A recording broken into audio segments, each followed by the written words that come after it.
is not my favorite season.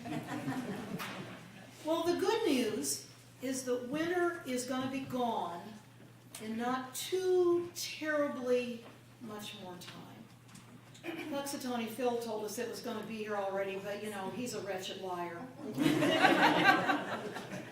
But the days are getting longer. The days soon really will be getting warmer. Pretty soon the crocuses will start to bloom, and it will officially be spring. And when spring arrives, you know what that means. It's time for spring cleaning. Now, spring cleaning is not my favorite thing to do. Quite frankly, it rates just slightly above having a root canal. But honestly, there is a very good reason for spring cleaning. After a long winter of having the house all closed up, dirt starts to accumulate. Even if we do our best to keep that dirt at bay, it just seems to creep in there.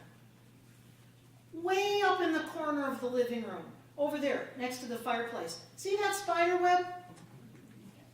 The spider is long gone, but the web is way up there and we just haven't gotten around to getting rid of it. If you look really closely, down in the crack between the carpet and the wall, there's pine needles from Christmas. I think the two things that will survive an apocalypse are pine needles and Easter grass. You never can quite do one. And it has been so long since the sofa has been moved that we're almost afraid to vacuum under it.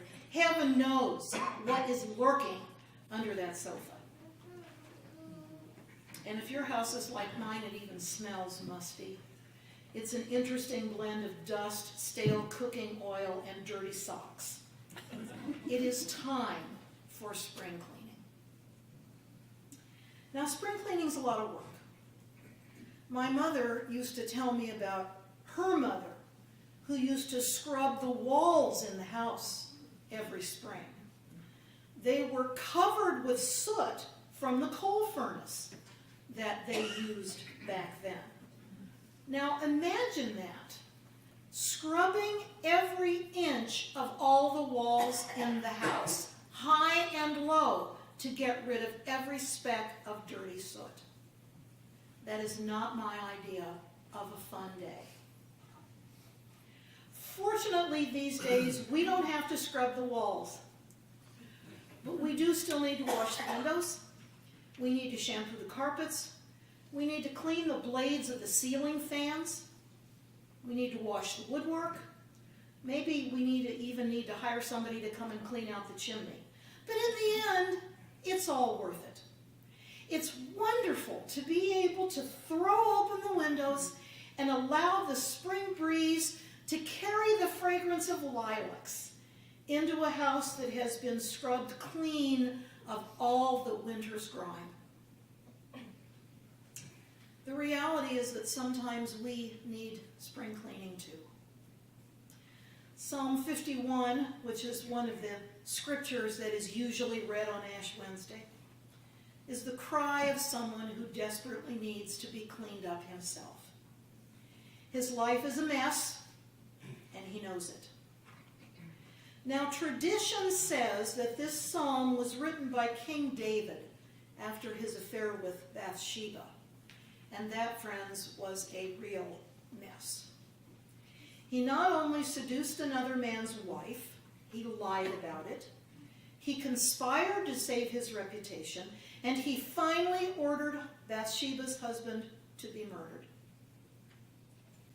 Whether or not Psalm 51 was really written by David, it certainly reflects his thoughts when he came face to face with the enormity of what he had done. And he realized that he needed some spring cleaning to get his life back on track. Now, I imagine that none of us here have done any of the things that David did. I'm willing to bet that there are no murderers sitting in the congregation tonight.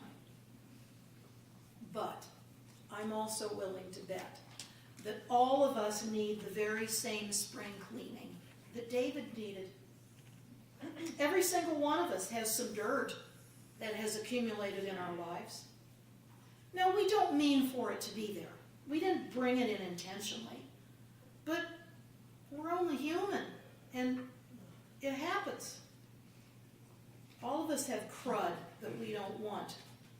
It's dirtying up our lives. Crumbs of resentment, perhaps, over how we were treated long ago. And they've rolled into a dark corner, and they're still there all these years later. Prickles of jealousy. They're hanging on like burrs. And every now and then we scratch ourselves on them. And maybe way down deep inside, we even have a pocket of hate. There's not much of it there, but from time to time we can catch a whiff of its stench. Well, whatever it is in each particular case, it's the stuff that calls for us to do some spring cleaning on ourselves. And Lent is the time in the Christian year that we set aside to do just that. During Lent, we're invited to slow down, to look deeply at ourselves, to reconnect with God, and to take stock of the state of our souls. Now, I hope that you're not afraid to do that because of what you might find. After all, we're not basically bad people. Our lives get gummed up for all sorts of reasons that have nothing to do with being bad. Some of the dirt in our souls is due to old habits that we just never bothered to change. Some of it's good old-fashioned orneriness. I'm entitled to hold a grudge. Anybody ever said that? Yeah, I know, me too. And some of this just comes with being human. We make mistakes. We misjudge people. We're not God, after all. That's part of what those ashes tell us. We're not God. And because we don't know everything, we're bound to mess up now and then. But being human is no excuse for hanging on to the crud that dirties up our souls. Now, I know all too well that cleaning up is a hard job. But you see, the good news is we don't have to do it by ourselves. The Spirit of God offers us help in locating that hidden dirt. And Christ offers us help in getting rid of it. After all, God is the only one who can really get rid of all that ground-in crud that we've been carrying around for years. I guess God is kind of like a cosmic Mr. Clean. Well, this evening, in just a little while, you'll be invited to receive ashes on your forehead. Those ashes remind us, among other things, of our mortality. We're dust, and we'll return to dust one day.